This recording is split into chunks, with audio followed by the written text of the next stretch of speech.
Bonjour à toutes et à tous, bienvenue sur Raconte-moi un ovni. Je suis super heureux de vous retrouver pour cette toute nouvelle histoire. N'hésitez pas à partager, liker et vous abonner à la chaîne pour ne rien rater.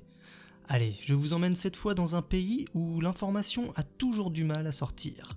La Chine. Je tiens à m'excuser par avance pour ma prononciation des noms chinois.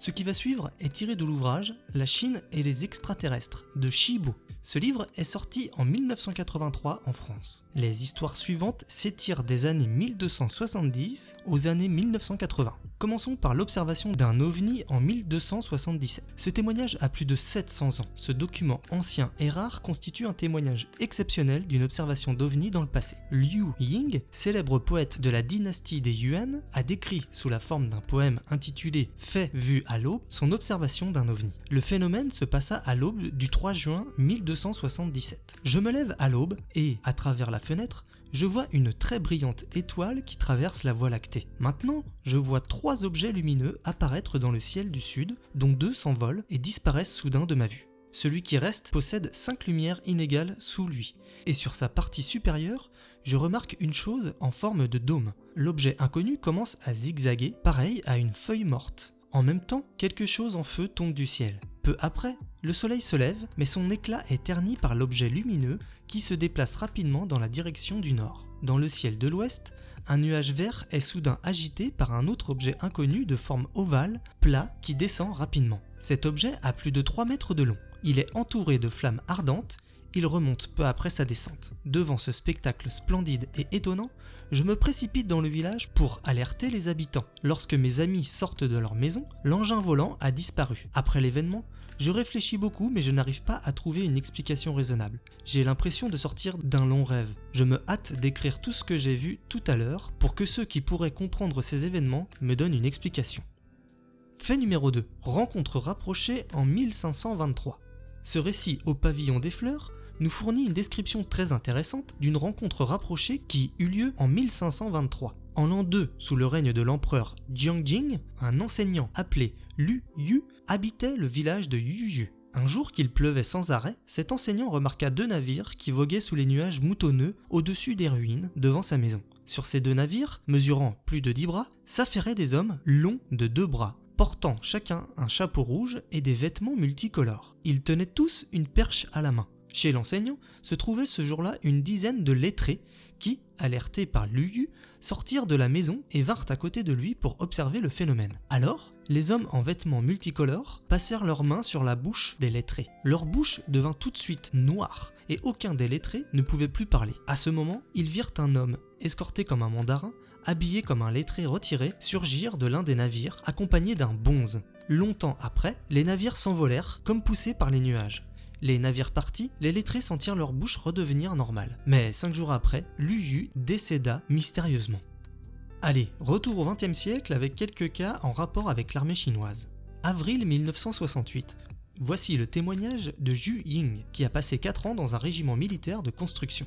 En 1968, à la mi-avril, notre compagnie devait creuser une profonde rigole d'irrigation très loin de notre caserne. Nous sommes rentrés très tard. Nous nous lavions les mains devant notre dortoir lorsqu'un camarade a crié « Qu'est-ce que c'est là-bas » Tout le monde a levé la tête et, dans la direction qu'elle nous indiquait, nous avons vu un grand disque en flammes en train de descendre lentement sur le désert de Gobi. Il jetait une lumière rouge-orange qui avait un diamètre d'environ 3 mètres. Il s'est enfin posé verticalement avec une légère inclinaison. Nous avons vu un point particulièrement lumineux, scintillant. Comme il était à 1 km de nous, on ne pouvait pas bien distinguer les détails. Il ne produisait aucun bruit. Nous avons immédiatement fait un rapport au chef de notre compagnie qui a tout de suite appelé par téléphone le quartier général du régiment. On a dépêché une équipe de motocyclistes armés pour poursuivre le disque. Le bruit des motos a dû attirer l'attention du disque, car il s'est élevé comme une flèche dans l'air et a disparu aussitôt. On a relevé des traces d'atterrissage, un creux dans le sable calciné. Comme nous ne savions rien de l'engin, on n'a pas étudié ces traces. De vieux soldats qui ont vécu depuis longtemps dans le Gobi nous ont raconté en secret que dans cette partie du territoire de tels phénomènes se répétaient souvent, mais aucun n'était aussi étrange. Été 1968. Dans beaucoup de cas, on remarque que les ovnis peuvent couper l'allumage de moteurs de voitures, déranger le fonctionnement des instruments électriques ou électroniques. Nous en avons l'exemple avec ce qui suit.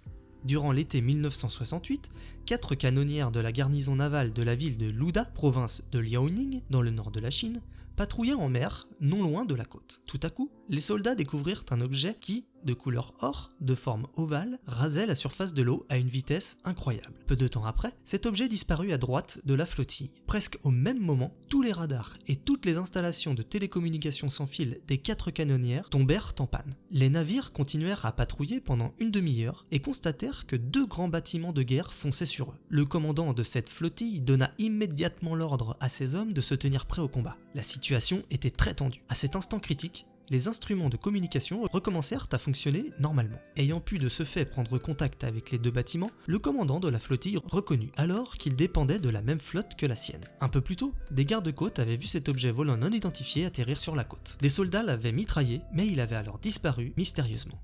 Voilà quelques cas qui ne sont pas sans rappeler les cas modernes que nous avons de notre côté en Occident. Je finirai ce petit aperçu de l'ufologie chinoise par ce texte très pertinent de Liu Yingzong datant de 1983.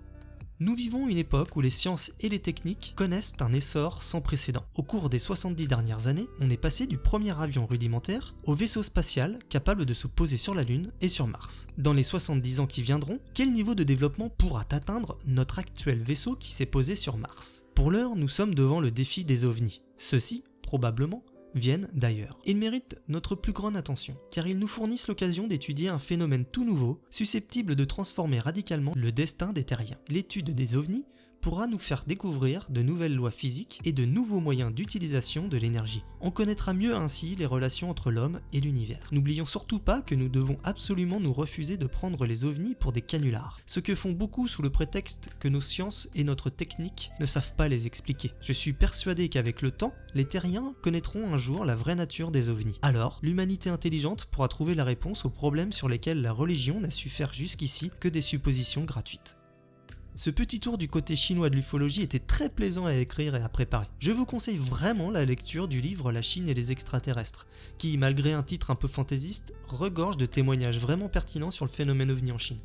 Sur ce, je vous souhaite une bonne soirée ou une bonne journée, et vous dis à bientôt pour de nouvelles aventures ufologiques sur Raconte-moi un ovni.